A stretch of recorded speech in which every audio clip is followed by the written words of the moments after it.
Welcome to another tutorial. First of all, like and subscribe to my YouTube channel. Then we are going to start a video. Please watch the full video. Do not skip. Open the Pixel Lab. Select the import button. Select a shape. Remove the background. Select the erase color. Adjust the photo. Select the erase. Remove the color.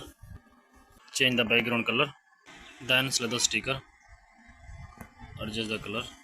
Change the color of shape. Adjust the color. Duplicate the color.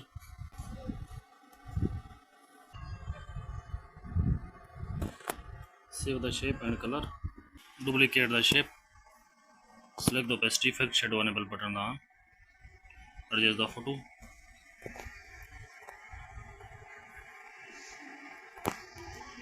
Please like the video and subscribe the channel.